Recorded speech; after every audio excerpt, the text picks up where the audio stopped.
Welcome to TV double eight Telugu. ముందుగా headlines చూద్దాం. రాజోలులో వారాహి విజయబేరి సభ హాజరైన పవన్ కళ్యాణ్ జనసేనలో తాను మొదటి తరం నాయకుడిని అని వెల్లడి. జగన్ లా వారసత్వం అందుకుని రాలేదని వ్యాఖ్యలు.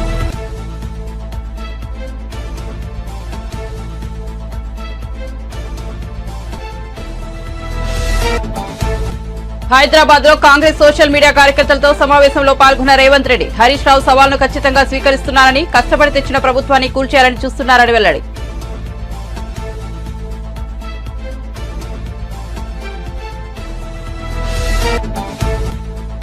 జగన్ ఏ స్థాయికి దిగజారిపోయారో ప్రజలు ఆలోచించాలన్న బీటెక్ రవి. పెత్తందారులకు ప్రతినిధి జగన్ అని, బ్యాండేజీతో పులివెందులలో కూడా సానుభూతి పొందాలనుకున్నారని విమర్శ.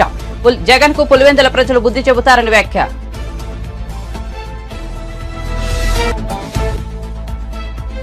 అధికారం పోగానే కేసీఆర్ కు పిచ్చి పెట్టిందన్న మంత్రి కోమటిరెడ్డి వెంకటరెడ్డి. పార్టీ మూతపడే స్థితిలో ఉండటంతో వారికి ఎక్కడికి వెళ్లాలో అర్థం కావడం లేదని విమర్శ. హరీష్ కు రాజీనామా పత్రం ఎన్ని లైన్లు రాయాలో కూడా తెలియదన్న మంత్రి. వార్త వివరాల్లోకి వెళ్తే హరీష్ రావు సవాల్ కు ఖచ్చితంగా స్వీకరిస్తున్నానని ముఖ్యమంత్రి రేవంత్ రెడ్డి పేర్కొన్నారు. హైదరాబాద్ లో కాంగ్రెస్ సోషల్ మీడియా కార్యకర్తలతో జరిగిన సమావేశంలో సీఎం మాట్లాడారు. స్పీకర్ ఫార్మాట్ లో లేకుంటే రాజీనామా చెల్లదని తెలిపారు. కష్టపడి తెచ్చిన ప్రభుత్వాన్ని కూల్చేయాలని చూస్తున్నారన్నారు. రేవంత్ లేకపోతే చాలు, ఎవరైనా పర్లేదు అనే పరిస్థితికి బీఆర్ఎస్ నేతలు వచ్చారు. రాష్ట్రంలో జరిగిన అసెంబ్లీ సెమీఫైనల్స్ మాత్రమే, ఇప్పుడు ఫైనల్స్ అందుతున్నాం. సెమీస్ లో బంగ్లాదేశ్ జట్టు లాంటి కేసీఆర్ ను ఓడించాం. ఇప్పుడు పాకిస్తాన్ జట్టు లాంటి మోదీతో కొట్లాడాలని రేవంత్ రెడ్డి పేర్కొన్నారు. ఫైనల్స్ ఇప్పుడు ఆడుతున్న మోడీతో ఆడుతున్నది మనం ఫైనల్స్. సెమీఫైనల్స్ లో కేసీఆర్ ఓడించినాం, అంటే బంగ్లాదేశ్ ఓడించినాం సెమీఫైనల్స్ లో. ఇప్పుడు ఫైనల్స్ లో పాకిస్తాన్ తో కొట్లాడాలి మనం. తెలంగాణ రాష్ట్రంలో నరేంద్ర మోడీ, అమిత్ షా, జేపీ నడ్డా, చాలా మంది వాళ్ళ నాయకులు తెలంగాణ మీద ముప్పేట దాడి చేసి మనల్ని ఓడించాలని, ఎట్లయినా సీట్లు సాధించాలని, సొంత మనుషులనే కాకుండా కిరాయి మనుషులను కూడా పెట్టుకొని తప్పుడు వార్తలను ప్రసారం చేస్తూ ప్రజాస్వామ్యం మీద, మన పెద్దలు, మన పూర్వీకులు, మన ప్రభుత్వం ఇచ్చిన రిజర్వేషన్ల మీద దాడి చేస్తున్నారు. దానికి మతము, ప్రభుత్వ ఏజెన్సీలను వాళ్ళు ఉపయోగించుకుంటున్నారు. దేవుడు గుడిలో ఉండాలి, భక్తి గుండెల్లో ఉండాలి. ఇది ఏ హిందూ అయినా గౌరవించే విధానము, పాటించే జీవన విధానం. దాన్ని రాజకీయంగా మలుపుకొని, రాజకీయ స్వార్థం కోసం వాడుకొని ఎన్నికలలో లబ్ధి పొందాలని బీజేపీ ఏదైతే ప్రయత్నం చేస్తుందో దాన్ని తిప్పికొట్టాల్సిన బాధ్యత మనందరి మీద ఉన్నది. బీజేపీ భావజాలము ఆర్ఎస్ఎస్ నుంచి వచ్చిన భావజాలం. ఆర్ఎస్ఎస్ విధానము ఈ దేశంలో రిజర్వేషన్లు రద్దు చేయడం. భారతీయ జనతా పార్టీ విధానము ఈ దేశంలో ఉండే ఎస్సీ, ఎస్టీ, ఓబీసీ, మైనారిటీ రిజర్వేషన్లను రద్దు చేయాలనేది వాళ్ళ విధానం. నరేంద్ర మోడీ, అమిత్ షా గారు కూడా బ్రిటిష్ విధానాన్ని పాటించి, అధికారాన్ని ఉపయోగించి మన మధ్యలో ఉండే చిన్న చిన్న తగాదాలను పెంచి పెద్దవి చేసి ఈ దేశాన్ని ఆక్రమించుకోవాలనుకుంటున్నారు. బీజేపీ అంటే భారతీయ జనతా పార్టీ కాదు, బ్రిటిష్ జనతా పార్టీ. ఇవాళ మన రాష్ట్రం మీద దాడి జరుగుతుంది. మీరు కష్టపడి తెచ్చిన ప్రభుత్వాన్ని కూల్చాలని కుట్రలు జరుగుతున్నాయి. బీజేపీ బీఆర్ఎస్ ఓడు ఎట్లా తయారైందంటే, ఈయన పోతే చాలు ఎవడున్నా సరే ఆయన కాడికి వచ్చాడు. ఎందుకంటే మనం ఉన్నంతసేపు ఆయన ఆటలు సాగవు, ఆయన కథలు చెల్లవు. నిన్న కూడా కేటీఆర్ అంటున్నాడు, మాకు 12 సీట్లు ఎరిమే ఏడాదిలో ప్రభుత్వం ఎట్లా వస్తుంది? ఎవడు ఈడంతా అల్లాటప్పగా కూర్చొని ఉన్నావా మనం ఈడ? లేకపోతే అయ్య పేరు చెప్పుకోను అమెరికా నుంచి వచ్చినో అని ఏమన్నా వచ్చే కుర్చీలో కూర్చున్నామా? అందుకే అప్రమత్తంగా ఉండాలి, ఈ కుట్రల్ని తిప్పికొట్టాలి. రేపు జరగబోయే పార్లమెంటు ఎన్నికల్లో ఒకటే లెక్క, 14 పక్క. ఎక్కడోళ్ళక్కడ, ఎక్కడికక్కడ అప్రమత్తంగా భవిష్యత్ కార్యాచరణ తీసుకొని ముందుకు వెళ్ళాలి. ఈ ఎన్నికలు అత్యంత కీలకము. ఈ ఎన్నికల 14 సీట్లు నెగ్గడంతో రాహుల్ గాంధీ ప్రధానమంత్రి కావడమో, కాంగ్రెస్ అధికారంలోకి రావడమో కాదు. కానీ ఎన్నికల గెలుపు ఎందుకు కీలకం అంటే, ఈసారి బీజేపీ వాళ్ళు అడుగుతున్న 400 సీట్లు వస్తే రాజ్యాంగంలో సమూలమైన మార్పులు తీసుకొచ్చి రిజర్వేషన్లు రద్దు చేయాలని కుట్ర జరుగుతుంది. ఇప్పుడు రాజ్యాంగ సవరణ రిజర్వేషన్లు తీసేయాలి అని అంటే 2/3 మెజారిటీ కావాలి. 2/3 మెజారిటీ అంటే దగ్గర 400 అనుకోండిగా. అందుకే ఇవాళ 400 సీట్లు అడుగుతున్నారు. 10 సంవత్సరాలు కేసీఆర్, 10 సంవత్సరాలు నరేంద్ర మోడీ, ఒక ఆయన ముఖ్యమంత్రి, ఇంకొక ఆయన ప్రధానమంత్రిగా కొనసాగిండ్రు. వాళ్ళు మూడోసారి పదవులలో కూర్చుంటారంట. కానీ 100 రోజుల్లో 6 గ్యారెంటీలలో 5 గ్యారెంటీలు అమలు చేసినా మనం దిగిపోవాలంట. 100 రోజుల్లో పనిచేసిన ప్రభుత్వమే పడిపోవాలంట. 10 ఏళ్ళు పనులకి ఇచ్చిన వీళ్ళేమో మూడోసారి మళ్ళీ కుర్చీలో కూర్చోవాలంట. మొన్న అన్నాడు నేను 15 ఆగస్టు లోపల 2 లక్షల రూపాయల రైతు రుణమాఫీ చేస్తాను నేనంటే, రేవంత్ రెడ్డి నువ్వు 15 ఆగస్టు లోపల చేయకపోతే నువ్వు రాజీనామా చేయాలా, నువ్వు చేస్తే నేను ఎమ్మెల్యే పదవికి రాజీనామా చేసి మళ్ళీ సిద్దిపేటలో పోటీ చేయను అన్నాడు. నేను ఆ సవాల్ను స్వీకరించి మంచిది హరీష్ రావు గారు, నీ సిట్టి జేబులో పెట్టుకో రాజీనామాది, 15 ఆగస్టు తర్వాత సిద్దిపేటకు నీ శని వదులుతుంది, చింతమాడికలో పోయి చింతశెట్టి కింద వండుకో అని చెప్పిన. ఇవాళ ఏమంటుండే అమరవీరుల స్తూపం దగ్గరకు పోయి దాన్ని కూడా ఆయనకి ఎప్పుడు మోసం చేయాలనిపిస్తే ఆ మోసానికి ముసుగు అమరవీరుల స్తూపం, దాన్ని వెనకాల దాచుకొని అబద్ధాలు చెప్తాడు. ఇన్ని రోజులు ఎప్పుడైనా అమరవీరుల స్తూపం కాడిపోయిందా? కోనసీమ జిల్లా రాజోలు నియోజకవర్గం మల్కీపురంలో ఏర్పాటు చేసిన వారాహి విజయబేల సభకు జనసేనాని పవన్ కళ్యాణ్ హాజరయ్యారు. జనసేన పార్టీలో తాను మొదటి తరం రాజకీయ నాయకుణ్ణి అని వెల్లడించారు. జగన్ లాగా తాతలు తండ్రుల నుంచి 150 సంవత్సరాల నుండి ఉన్న కాంగ్రెస్ నుంచి వచ్చిన వాడిని కాదన్నారు. ఓ చిన్నపాటి ఉద్యోగి కొడుకునని ప్రజల అభిమానంతో నటుడిగా ఎదిగానని వెల్లడించారు. 2009లో రాజకీయాల్లోకి వచ్చినా దాన్ని నిలబెట్టుకోలేకపోయామన్న బాధ ఒకవైపు, రాజకీయాల్లో కొనసాగడం అంత సులభం కాదంటూ వినిపించిన మాటలతో పంతం పట్టి రాజకీయాల్లో కొనసాగానని వివరించారు. ఎవరి ఆసరా లేకపోయినా దశాబ్ద కాలంగా పార్టీ నడిపానంటే ప్రజలు ఇచ్చిన బలమే అందుకు కారణమని పవన్ కళ్యాణ్ స్పష్టం చేశారు. అంతేగాని ఎర్రచందనం నరికేవాళ్ళు, ఎర్రచందనం చెట్లని నరికే వాళ్ళ దగ్గర, కులాల మధ్య చిచ్చులు పెట్టే వాళ్ళ దగ్గర, మెగాస్టార్ చిరంజీవి గారిని తీసుకొచ్చి టేబుల్ పైన కూర్చోబెట్టే వాళ్ళకి మేము లొంగం. వైఎస్ జగన్ ఒకటే గుర్తుపెట్టుకోవాలి, జగన్ ఇది 2009 కాదు 2024 గుర్తుపెట్టుకో. తెగించొచ్చాం రాజకీయాల్లోకి. నిన్న రైల్వే కోడల్లో కూడా చెప్పా, నా కోసం 40 మంది ఎర్రచందనం స్మగ్లర్లు దింపారంట పిఠాపురానికి, గోదావరి జిల్లాలకి. నేను ఒకటే చెప్పా, అరే నేను భారతీయుణ్ణి, ఎక్కడ అక్రమం జరిగినా అన్యాయం జరిగినా ధైర్యంగా ఎదుర్కోగలను. ఒకటే చెప్తా ఉన్నా, నేను పవన్ కళ్యాణ్ని, నేను ధైర్యవంతుని, నాకు అసలు భయాలు ఉండవు. ఒకటే జీవితం, ఒకే ఒక జీవితం. కూర్చోబెట్టి జగన్ లాంటి గూండాలకి, పెద్దిరెడ్డి మిథున్ రెడ్డి లాంటి దోపిడీదారులకి భయపడం.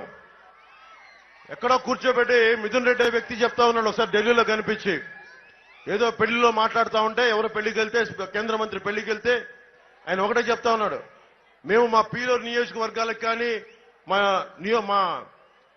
వాళ్ళ చిత్తూరు జిల్లాలకు వచ్చి మా నియోజకవర్గాలకు వచ్చి మా అక్కడ ఏళ్లు పెడితే మేము ఊరుకోం, అలాగే మేము ఎవరి జోలికి రామని చెప్తా ఉన్నాడు. అంటే ఎవరు మాట్లాడకూడదు వాళ్ళకి, కానీ వాళ్ళు వచ్చి ప్రతి జిల్లాలో ఏళ్లు పెట్టచ్చు.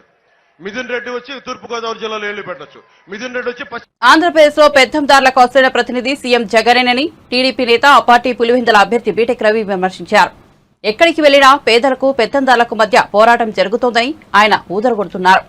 కడపలో నిర్వహించిన మీడియా సమావేశంలో ఆయన మాట్లాడారు. ఎన్నికల అఫిడవిట్లో సుమారు 750 కోట్ల ఆస్తులు ఉన్నట్లు జగన్ పేర్కొన్నారని, ఆయనపై పోటీ చేస్తున్న తన ఆస్తి దాదాపు 80 లక్షలు మాత్రమేనని బీటెక్ రవి చెప్పారు. దీన్ని బట్టి పేదవాడు ఎవరో పెత్తందారు ఎవరో పులివెందుల ప్రజలు ఆలోచించుకోవాలని సూచించారు. నిన్న జగన్మోహన్ రెడ్డి గారు కూడా పులివెందుల్లో నామినేషన్ వేశారు. ఒక్కసారి ఆయన అఫిడవిట్ చూస్తే ఆయన అఫీషియల్ గా చూపించింది వచ్చేసి దాదాపు 750 కోట్లు, అంటే వాళ్ళ కుటుంబం అంతా. ఆయన అంతకుముందు గతంలో గాని అనేక సందర్భాల్లో ఏం చెప్పాడంటే, ఆయన క్యాప్షన్ వచ్చేసి ఈ రాష్ట్రంలో జరిగే ఎన్నికల సమరంలో ఒక పేదవాడికి పెత్తందారుడికి యుద్ధం జరుగుతా ఉంది, మీరంతా కూడా పేదవాళ్ల సైడ్ ఉండాలి అనేటువంటి క్యాప్షన్ మొత్తం. అంటే ఎక్కడ చూసినా పోస్టర్స్ లో పేదవాడికి పెత్తందారుడుకు పోటీ అన్నట్టు, అంటే తెలుగుదేశం వాళ్ళు వచ్చేసి పెత్తందారులు అయినట్లు, ఆయన పేదవాడికి రిప్రజెంటేటివ్ అయినట్టు ఆయన మాట్లాడడం జరిగింది. అసలు రాష్ట్రంలో ఉండే పెత్తందారి వాళ్ళకే వచ్చేసి జగన్మోహన్ రెడ్డి ఒక రిప్రజెంటేటర్గా ఉంటూ ఆయన పేదవాడి సైడ్ ఉన్నట్లు మాట్లాడుతూ ఉన్నాడు. ఈరోజు ఆయన అఫీషియల్ అఫిడవిట్ 750 కోట్లు దాదాపు ఉంది.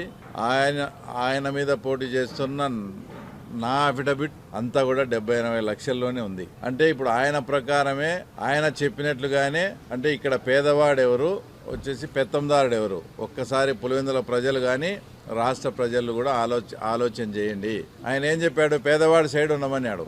అంటే నిన్న ఆయన నామినేషన్ వేసిన సందర్భంగా చూపించిన ప్రకారం ఇక్కడ పేదవాడు వచ్చేసి బీటెక్ రవి, తర్వాత పెత్తందారుడు వచ్చేసి జగన్మోహన్ రెడ్డి కాదా. కాబట్టి పులివెందుల ప్రజలంతా ఏదైతే జగన్మోహన్ రెడ్డి చెప్పాడో ఆ ప్రకారమే చేయమని కూడా నేను పులివెందుల ప్రజలను రిక్వెస్ట్ చేస్తూ ఉన్నా. తర్వాత నిన్న జగన్మోహన్ రెడ్డి గారు పులివెందుల్లో మాట్లాడుతూ చాలా అసభ్యకరంగా, చాలా నీచాతి నీచంగా, లాస్ట్కు వాళ్ళ చెల్లెళ్ళు ఏ చీర ధరించారు, వాళ్ళ చెల్లెళ్ళు వచ్చేసి బట్టలు కట్టుకునే విధానంపై కూడా మాట్లాడడం అనేది ఆయన ఏ స్థాయికి దిగజారాడో ఒక్కసారి రాష్ట్ర ప్రజలు కూడా అర్థం చేసుకోండి. అసలు ఈ ప్రకారము పచ్చ చీర కట్టుకున్న వాళ్ళంతా కూడా ఆ రకంగా ఆయన మాట్లాడితే మీరు ఇంటికి వెళ్ళి భారతమ్మ గారి వార్డ్రోబ్ చెక్ చేయండి. ఆమెకు అసలు పచ్చ చీరలు కానీ పచ్చ డ్రెస్సులు ఉన్నాయా లేదా అని ఒకసారి జగన్మోహన్ రెడ్డిని చెక్ చేసుకో. ఒకవేళ మీరు నిజంగా వార్డ్రోబ్ చెక్ చేసుకొని పచ్చ చీరలు ఉంటే అవన్నీ కూడా ఇంటి బయటికి గెంటేస్తారా? మరి మీరు వివేకానంద రెడ్డి రెండో పెళ్లి జరగలేదా అని పులివెందుల నుంచి మాట్లాడడం అసలు ఎంత సిగ్గుచేటుగా ఉందంటే ఇది. ఆయన 2017లో వివేకానంద రెడ్డి గారు ఎమ్మెల్సీగా పోటీ చేశారు. ఆ పోటీ చేసే టయానికే ఈ రెండో పెళ్లి విషయము ఇది అంతా కూడా జగన్మోహన్ రెడ్డికి తెలుసు. అన్నీ తెలిసి కూడా మీరు అప్పుడు ఎమ్మెల్సీ టికెట్ ఇచ్చారు కదా, అప్పుడు కనపరాలేదా? అంటే ఇప్పుడు మర్డర్ జరిగే ఆ కేసులో ఆ కేసు మీ మీదకి వస్తానే అప్పుడు వివేకానంద రెడ్డి గారి క్యారెక్టర్ను అసాసినేట్ చేసేదానికి అంటే 2017లో ఉన్నప్పుడే తెలుసు ఈ స్టోరీ అంతా. కానీ ఈరోజు మీరు మాట్లాడుతున్నారు ఇది. ఇంకోటి ఏంటంటే పులివెందులకు వచ్చినప్పుడు కూడా 2 రోజుల ముందు ప్లాస్టర్ లేదు, 2 రోజులకు వచ్చిన తర్వాత మళ్ళీ ప్లాస్టర్ పెట్టుకొని వచ్చాడు. అంటే అసలు పులివెందుల ప్రజల పట్ల ఆయనకి అంత అమాయకులు అనుకున్నాడా, లేక అంత వెర్రోళ్ళు అనుకున్నారా, లేక పులివెందుల్లో కూడా ప్లాస్టర్ వేసుకొని ఆ సానుభూతి సంపాదించుకొని పులివెందులో కూడా సానుభూతి ఓట్ల కోసం ఆయన ప్రయత్నం చేస్తూ ఉన్నాడంటే ఇంతకన్నా దారుణమైన విషయం. తర్వాత ఇంకోటి లేదు. నిన్న మీటింగ్ కూడా మేము నామినేషన్ వేసే కార్యక్రమానికి మీటింగ్ వచ్చినప్పుడు స్వచ్ఛందంగా సోషల్ మీడియాలో పిలిపిస్తే వేలాది మందిగా తరలివచ్చినారు. నిన్న జగన్మోహన్ రెడ్డి నామినేషన్కు పులివెందుల్లోనే డబ్బులు తర్వాత మద్యం సరఫరా చేసుకొని మనుషులను పిలిపించుకునే స్థాయికి వచ్చేసి ఈరోజు జగన్మోహన్ రెడ్డి దిగజారినారు. వైఎస్ఆర్ పార్టీ స్పష్టంగా మాకు కనపడతా ఉంది. కాబట్టి పులివెందుల ప్రజలు ఈసారి జగన్మోహన్ రెడ్డి అహంకారానికి పులివెందుల హామీలు అమలు చేయకుండా ప్రజలను కాంగ్రెస్ ప్రభుత్వం మోసగించిందని మాజీ మంత్రి బీఆర్ఎస్ నేత హరీష్ రావు విమర్శించారు. తన రాజీనామా పత్రాన్ని గన్ పార్క్ లోని అమరవీరుల స్థూపం వద్ద మేధావులకు ఇచ్చి మాట్లాడారు. బాండ్ పేపరు సోనియా గాంధీ పేరిట లేఖ ఇచ్చి సీఎం మాట తప్పారన్నారు. బాండ్లకు కాలం చెల్లిందని ఇప్పుడు దేవుడిపై ప్రమాణాలు చేస్తున్నారని తెలిపారు. నిజమైతే గన్ పార్క్ దగ్గరికి రండి. ఈ గన్ పార్క్ దగ్గర అమరుల సాక్షిగా ప్రమాణం చేద్దాం. మేధావుల చేతుల్లో లేదా ఇక్కడున్న జర్నలిస్టుల చేతుల్లో మీ రాజీనామా నా రాజీనామా కూడా పెడదాం. ఆగస్టు 15లోగా ఏకకాలంలో 2 లక్షల రుణమాఫీ 100 రోజుల్లో అమలు చేస్తామన్నాయి. బాండ్ పేపర్ల మీద రాసిచ్చిన 6 గ్యారంటీలు అమలు చేస్తే నా రాజీనామా పత్రాన్ని నేరుగా స్పీకర్ గారికి ఇవ్వండి. నేను మళ్ళీ ఉప ఎన్నికల్లో పోటీ కూడా చెయ్యను అని ఇప్పటికే స్పష్టంగా చెప్పాను. ఒకవేళ 6 గ్యారంటీలు 2 లక్షల రుణమాఫీ చేయకపోతే మీ రాజీనామాను గవర్నర్ గారికి ఇవ్వడానికి మీరు సిద్ధంగా ఉన్నారా అని నేను అడుగుతా ఉన్నా. మీరు దేవుడి మీద ప్రమాణం చేసి ఒట్లు పెట్టుకొని బాండ్ పేపర్ల మీద రాసిచ్చిన హామీలు నిజమే అయితే రాజీనామా చేయడానికి ఎందుకు వెనకడుగు వేస్తున్నారు? మీరు రాజీనామాకు ముందుకు రావడం లేదంటే ఈ రాష్ట్ర ప్రజల్ని మరొక్కసారి మీరు మోసం చేస్తున్నట్టే లెక్క. ఒకవేళ మీకు రావడానికి ఇక్కడ ఇబ్బందిగా ఉంటే అమరుల స్తూపం దగ్గర, ఎందుకంటే మీరు ముఖ్యమంత్రి అయిన తర్వాత ఏనాడు అమరవీరుల స్తూపానికి 2 పూలు పెట్టింది లేదు, శ్రద్ధాంజలి ఘటించిన చరిత్ర మీకు లేదు. ఇది నిజంగా మా దురదృష్టం. అయినా కూడా ఈ ఒకవేళ మీకు రావడానికి ఇబ్బంది ఉంటే మీ పిఏ ద్వారా పంపండి లేదా మీ స్టాఫ్ ద్వారా పంపండి, మాకు అభ్యంతరం లేదు. కానీ మా ఆశల్లా మా ప్రయత్నం వల్ల ఈ రాష్ట్రంలో ప్రధాన ప్రతిపక్షంగా ప్రజలకు ఇచ్చిన హామీలు అమలు చేయించడమే మా కర్తవ్యం. మాకు ఇక్కడ రాజకీయాల కంటే కూడా పేద ప్రజల ప్రయోజనాలు ముఖ్యం. అవ్వా తాతలకు 4,000 రూపాయల పెన్షన్ రావాలి, రైతులకు 15,000 రైతు బంధు రావాలి, రైతులకు 2 లక్షల రుణమాఫీ జరగాలి, వడ్లకు మక్కలకు 500 బోనస్ రావాలి, రాష్ట్రంలోని మహిళలకు 2,500 రూపాయలు రావాలి. ఇవేమి మేము కొత్తగా అడుగుతున్నాయి కావు, ఇవేమి మా గొంతమ్మ కోరికలు కావు. ఎన్నికల ముందు మీరు కాళ్ళల్లో చేతులల్లో మొక్కి మీరు బాండ్ పేపర్ల మీద రాసిచ్చిన మాటలు. స్వయంగా సోనియా గాంధీ గారు రాష్ట్ర ప్రజలకు లేఖ రాశారు. ఈ 6 గ్యారంటీలను 100 రోజుల్లో అమలు చేయించే బాధ్యత మాది అని స్వయంగా సోనియా గాంధీ గారే రాష్ట్ర ప్రజలకు లేఖ రాశారు. అందువల్ల ఈ రాష్ట్ర ప్రజలకు మీరు ఇచ్చిన హామీలు అమలు చేయమని అడుగుతున్నాం. ముందు బేషరతుగా మీరు క్షమాపణ చెప్పాలి. ఎందుకంటే డిసెంబర్ 9న తొలి సంతకం 6 గ్యారంటీల మీద పెడతామని, రుణమాఫీ మీద పెడతామని మాట తప్పినందుకు ముందు క్షమాపణ చెప్పండి. ఇకనైనా ఆగస్టు 15 అమలు చేస్తే మాకు సంతోషం. నా ఒక్కడికి ఎమ్మెల్యే పదవి కంటే ఈ రాష్ట్రంలో లక్షలాది మంది ప్రజలకు 4,000 ఆసరా పెన్షన్, 4,000 నిరుద్యోగ భృతో, 2,500 రూపాయలు మహిళలకు, 2 లక్షల రుణమాఫీ జరిగితే నేను సంతోషపడతాను. నేను స్పీకర్ ఫార్మెట్ లో కూడా నా లెటర్ ఇవ్వడానికి నేను సిద్ధంగా ఉన్నా. ఇవాళ నీ డిమాండ్లను ఇవాళ ఇక్కడ ఉండే జర్నలిస్టుల చేతిలోనే నా రాజీనామా పత్రాన్ని పెట్టి వెళ్తా ఉన్నా. స్పీకర్ ఫార్మెట్ లో రాజీనామా ఆమోదించుకొని పదవికి దూరంగా ఉండడానికి నేను సిద్ధం. కానీ నువ్వు మరి ప్రజలకు ఇచ్చిన మాట నిలబెట్టుకోవాలని కోరుతా ఉన్నా. మీరు రావడం రాకపోవడం మీ విజ్ఞత. ఒకవేళ మీరు రాజీనామా లెటర్ ఇవ్వకపోతే అది మీరు మరొకసారి దేవుళ్ళ పేరు మీద ఈ రాష్ట్ర ప్రజల్ని మోసం చేస్తారని భావించాల్సి ఉంటుంది. బీఆర్ఎస్ ఎమ్మెల్యే హరీష్ రావు రాజీనామా సవాలపై మంత్రి కోమటిరెడ్డి వెంకటరెడ్డి మండిపడ్డారు. తెలంగాణలో బీఆర్ఎస్ దుకాణం బంద్ అయిందని హరీష్ రావు రాజీనామా డ్రామా ఆడుతున్నారని మంత్రి విమర్శించారు. నిజంగా రైతులపై ప్రేమ ఉంటే హరీష్ రావు రాజీనామా లేఖను స్పీకర్ కు ఇవ్వాలన్నారు. 7 లక్షల కోట్లు అప్పు చేస్తే దానికి 26,000 కోట్లు పే చేయడంలో ఆలస్యమైంది. ఈ లోపల ఎలక్షన్ కోడ్ వచ్చింది. ఈ సందర్భంలోనే ఆగస్టు 15కి చేస్తామని మా ముఖ్యమంత్రి గారు ప్రకటించడం జరిగింది. దానికి ఏదో ఈయన పార్టీ అధ్యక్షుడు అన్నట్టు, లేకపోతే పార్టీలో ఈయన పెద్ద లీడర్ అన్నట్టు, 5 ఏళ్ళు 10 ఏళ్ళ అధికారం ఉంటే ఈయన ఒక మామూలు ఎమ్మెల్యే తప్ప కేసీఆర్ తప్ప ఎవరిని నడవలే. కలుతుంది ఆఖరి సంతోష్ రావంతది కూడా నడవలేనా. ఈ జన్మలయ్య నీ పార్టీ జూన్ 3, 4కి వెళ్ళి దుకాణం బంద్ అవుతుంది. 16 సీట్లలో ఎక్కడ డిపాజిట్ వస్తలేదు. నువ్వు ఎమ్మెల్యే గెలుచుకోవడం కష్టం అని చెప్పి ఈయన నాటకాలు ఆడటానికి మళ్ళొక్కసారి ఇవాళ రాజీనామా పత్రం అని చెప్పి ఆ లెటర్ తీసుకొచ్చిన తర్వాత ఆ లేఖ చూస్తే నాకే నవ్వు రావడం కాదు, ప్రజలందరూ కూడా అనుకుంటారు వీడు మళ్ళా జోకర్ చేసి మళ్ళా అనుకుంటాము. ఆ రోజు అగ్గిపెట్ట దొరకలేక ఆత్మహత్య చేసుకోలేదేమో, నిజంగా అగ్గిపెట్ట దొరకలేదేమో అనుకుంటు. కానీ ఇవాళ రాజీనామా ప్రొఫామాలో రాసుకొచ్చి రైతు రుణమాఫీ గురించి మాట్లాడితే వేదేదో రాసుకొచ్చి అవన్నీ మాకు తెలుసు. అన్ని ఇంప్లిమెంట్ చేస్తాం 5 చేసినాం, మిగిలిన కూడా చేస్తామని తెలుసు మాకు. మీ చరిత్ర మీ కుటుంబమే నీ పార్టీనే మోసాల పార్టీ, అవినీతి పార్టీ. ఇవాళ ప్రొఫామాలు ఏంటి, నువ్వు రాజీనామా పత్రాన్ని తీసుకొచ్చి మళ్ళా జోకర్ అయినావు. అందుకనే కాంగ్రెస్ పార్టీని విమర్శించడం మానం. తెలంగాణ ఇస్తా అంటే ఇచ్చినాం. ఆగస్టు 15 మా ముఖ్యమంత్రి గారు ఇచ్చిన మాట నిలబెట్టుకుంటాం. అలా మంత్రివర్గంలో సభ్యునిగా మా ఎమ్మెల్యేలు మేమందరం కూడా రైతులకు మాటిస్తున్నాం. ఈ డ్రామారావు మాటలు మళ్ళొక్కసారి ఇవాళ మోసం అని తెలిసిపోయింది కదా.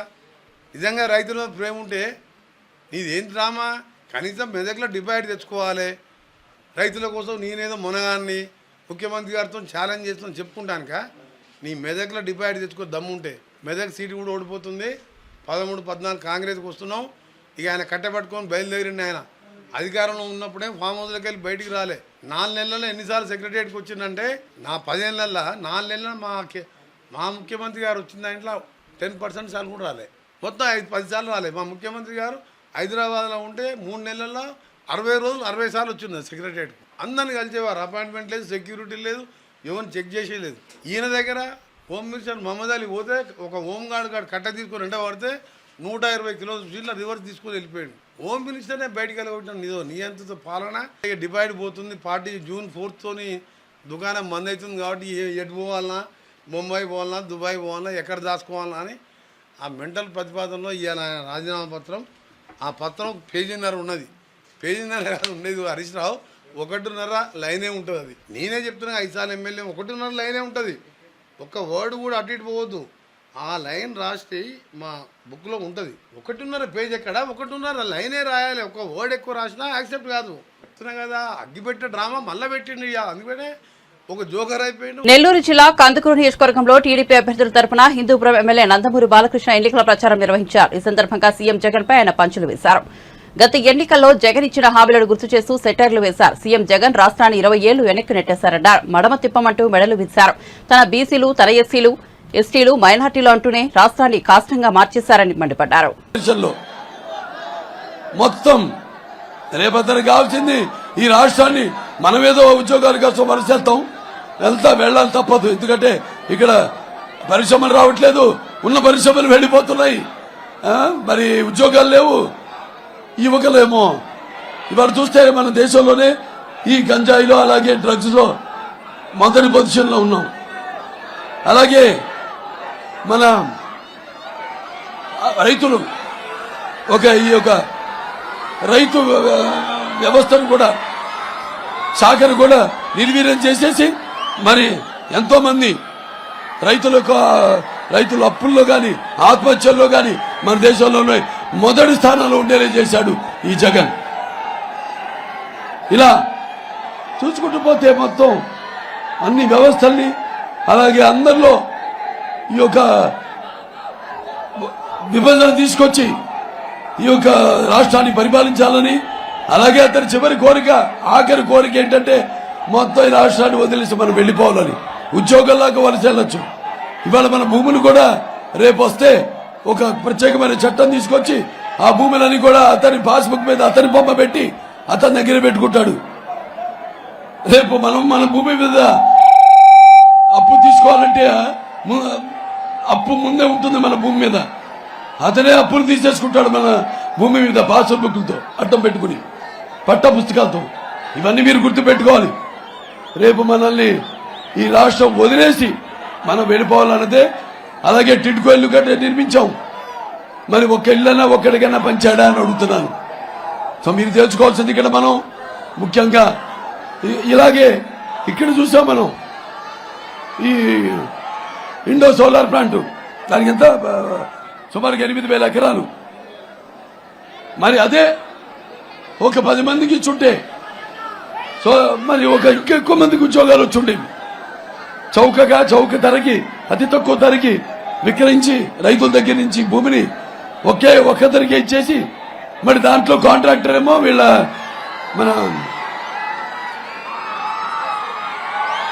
కాదు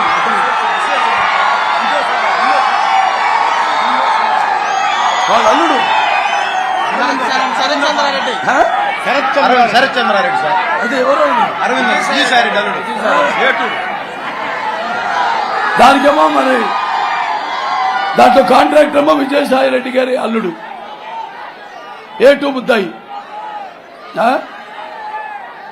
మరి ఇక్కడేమో ఈరోజు ఇక్కడ స్థానికంగా ఇంతకుముందు ఎమ్మెల్యేని తీసేసి మరి ఇంకో ఎమ్మెల్యేని తీసుకొచ్చారు పక్కన నియోజకవర్గం కనిగిరి నుంచి యాదవ్.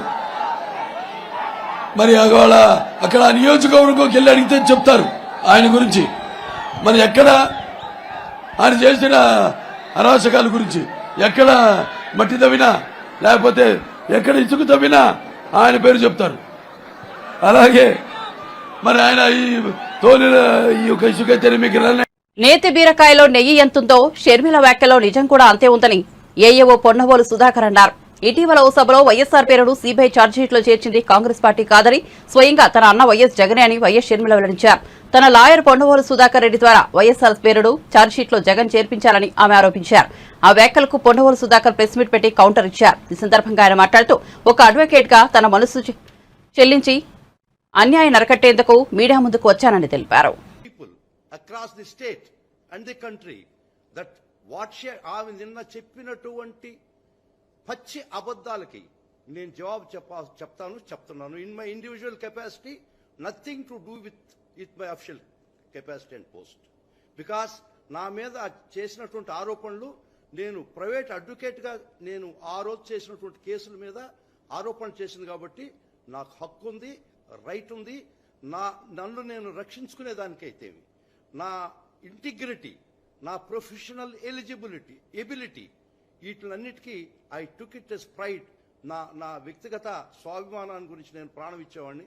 కాబట్టి నన్ను వ్యక్తిగతంగా మలినం చేసింది కాబట్టి, హననం చేసింది కాబట్టి, పచ్చి అబద్ధాలు చెప్పింది కాబట్టి ఖచ్చితంగా I take it as a time to dispel what ఆమె నిన్న చెప్పినటువంటి దానికి నేను ఖచ్చితంగా జవాబు చెప్పాల్సిన పరిస్థితి వచ్చింది. అది ఉపోద్ఘాతం. ముఖ్యంగా మీరు వినుంటారు నిన్న అలిగేషన్స్ ఖచ్చితంగా ఒకసారి వినాల్సి వస్తుంది. మీరు ఈ అలిగేషన్స్ మీరు విన్న తర్వాత I will start my this thing.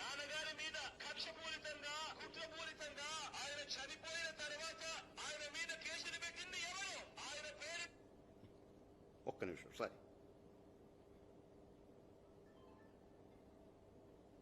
చివరకు సిబిఐ ఛార్జ్ షీట్ లో కూడా పెట్టింది ఎవరు?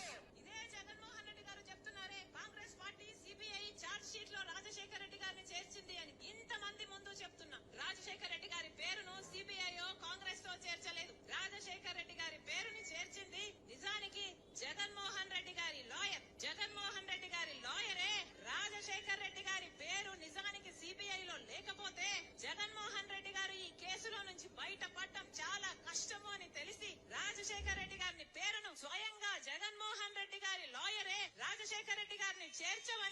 హైకోర్టులో సుప్రీంకోర్టులో పిటిషన్ వేసి మరీ చేర్పించారు. దానికి ప్రతిఫలంగా ఈ రోజు అదే సుధాకర్ రెడ్డికి జగన్మోహన్ రెడ్డి గారు అడిషనల్ అడ్వకేట్ జనరల్ పదవి కూడా ఇచ్చాడు. ఇది వాస్తవం కాదా? అమ్మా షర్మిల, నేతి బీరకాయలో నెయ్యి ఎంత ఉందో నీ మాటల్లో అంత వాస్తవాలు ఉన్నాయి. మీ తండ్రి కోసం మహానుభావుడైనటువంటి ఒక గొప్ప వ్యక్తి అయినటువంటి చనిపోయిన మరణానంతరం ఆయన మలినం చేస్తుంటే, ఆయన పేరు బదనాం చేస్తుంటే, ఏ పాపము ఎరుగునటువంటి మీ అన్నని మలినం చేస్తుంటే, నేను నెల్లూరులో ప్రాక్టీస్ చేసుకుంటూ నేను ఒక అడ్వకేట్గా ఒక చలించిన హృదయంలో ఇంత అన్యాయం లీగల్గా జరుగుతుంటే ఎవ్వరూ నోరు తెరవకపోతే ఇది సమాజంలో అన్యాయం అని చెప్పి భారతంలో ఒక పద్యం గుర్తుకొచ్చింది నాకు. 5వ పర్వంలో సారపు ధర్మమును విమల సత్యము చెడు వారిని అవస్థ పారము చే బొంకు దక్షులు ఎవ్వారు ఉపేక్షిస్తే. If satya and dharma is curtailed before your eyes, those who are capable of preventing it keep quiet as mute spectators and dumb witnesses. It is those that are going to perish but not satya and dharma. నా కళ్ళ ముందర ఇంత అన్యాయంగా legal injustice జరుగుతుంటే నాకు జగన్మోహన్ రెడ్డి గారు చూడలేదు, వారు ఎవరో కూడా తెలియదు. ఒక చెలించిన హృదయంతో కడుపు మండి నేను నెల్లూరులో రోరింగ్ ప్రాక్టీస్ చేసుకుంటున్నోడిని.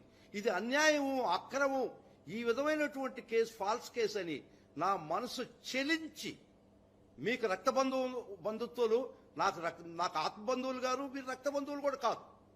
ఒక అన్యాయాన్ని అరికట్టడానికి నేను ఒక కేసు వేయడం జరిగింది.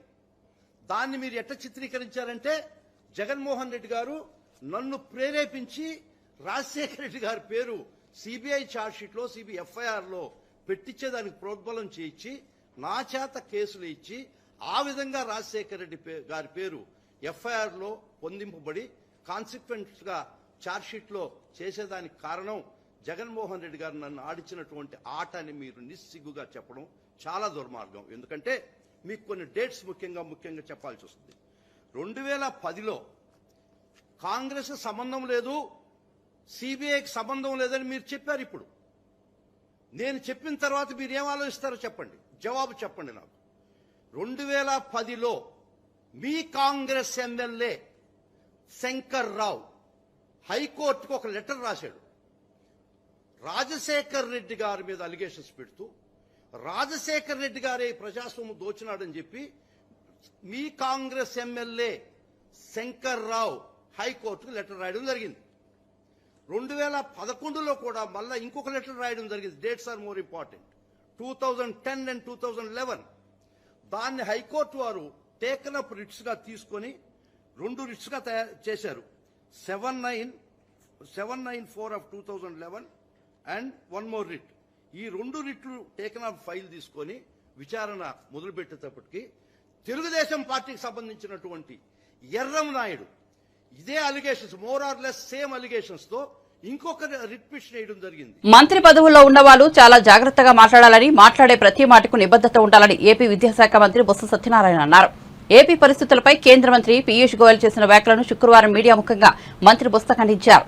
కేంద్ర మంత్రి వ్యాఖ్యలు సరికాదు, పీయూష్ గోయల్ ఏది పడితే అది మాట్లాడుతున్నారన్నారు. విద్యాశాఖపై వస్తున్న కథనాలు నిరూపించాలన్నారు. నిజం లేదు కనుకే తప్పుడు కథనాలు ప్రచారం చేస్తున్నారని బొత్స కౌంటర్ ఇచ్చారు.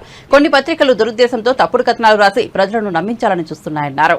ఈ రాష్ట్ర మా ప్రభుత్వం మాఫియా ప్రభుత్వం అంట, ఏదో మాట్లాడుతున్నారు. గురువింద కిందకి వచ్చి దాన్ని మచ్చ తెలియనట్ట ఆయన వచ్చి రాష్ట్ర ప్రజలు, దేశ ప్రజలకి ఏం చేశారో గత 5 సంవత్సరాల్లో 10 సంవత్సరాలు ఏ విధంగా జరిగిందో అందరికి తెలుసు. ముందుగా రైల్వే జోన్ విషయానికి వద్దాం. రైల్వే జోన్ కి సంబంధించి 52 ఎకరాలని ముడసల్లో వాళ్ళు జోన్ కట్టుకోవడానికి ఆ సైట్ నుంచి అలకేట్ చేసి దాన్ని ఇక్కడ రైల్వే జోన్ ఏర్పాటు చేయాలనేది విభజన చట్టం వచ్చిన తర్వాత 2014లోనే ఆ డిస్కషన్ జరిగింది. ఒప్పందం కూడా జరిగింది, అగ్రిమెంట్ కూడా సైన్ చేశారు. 2014 నుంచి 19 వరకు గోయల్ గారు ఎవరు ముఖ్యమంత్రి రాష్ట్రానికి చెప్పండి? చేతకాని దద్దమ్మలు ముఖ్యమంత్రి గారిని మీరు కుటుంబంలో ఉండి మీరందరూ ఉండి మామయ్య ఎంత రాస్తారంటే అలాగా నేను చెప్తున్నవన్నీ కూడా వాస్తవాలు, అబద్ధాలు కాదు, డాక్యుమెంట్ ఎవిడెన్స్ తో చెప్తున్నా.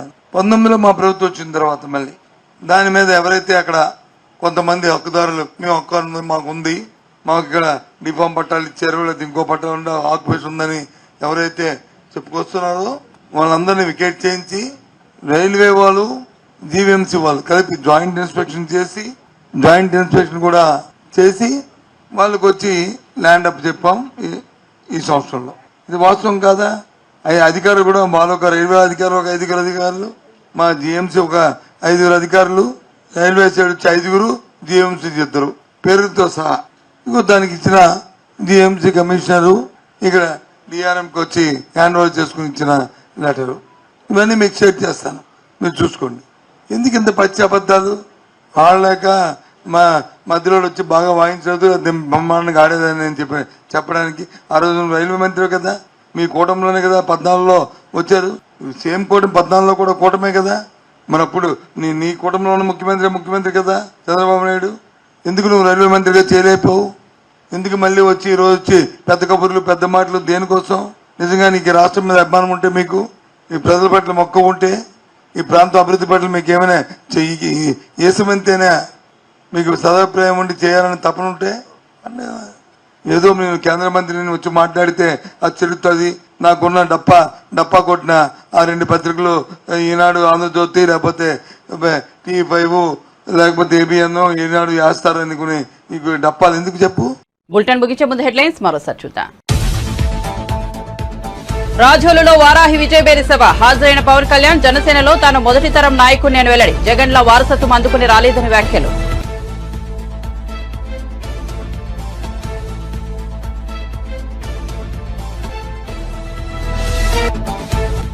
హైదరాబాద్ లో కాంగ్రెస్ సోషల్ మీడియా కార్యకర్తలతో సమావేశంలో పాల్గొన్న రేవంత్ రెడ్డి హరీష్ రావు సవాల్ను ఖచ్చితంగా స్వీకరిస్తున్నారని, కష్టపడి తెచ్చిన ప్రభుత్వాన్ని కూల్చేయాలని చూస్తున్నారని వెల్లడి.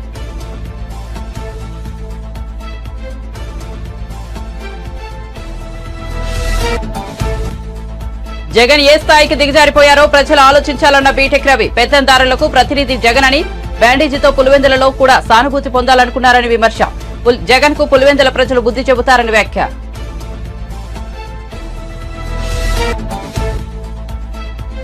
అధికారం పోగానే కేసీఆర్ కు పిచ్చి పెట్టిందన్న మంత్రి కోమటిరెడ్డి వెంకటరెడ్డి. పార్టీ మూతపడే స్థితిలో ఉండటంతో వారికి ఎక్కడికి వెళ్లాలో అర్థం కావడం లేదని విమర్శ. హరీష్ కు రాజీనామా పత్రం ఎన్ని లైన్లు రాయాలో కూడా తెలియదన్న మంత్రి. మరిన్ని అప్డేట్స్ కోసం చూస్తూనే ఉండండి టీవీ 88 తెలుగు.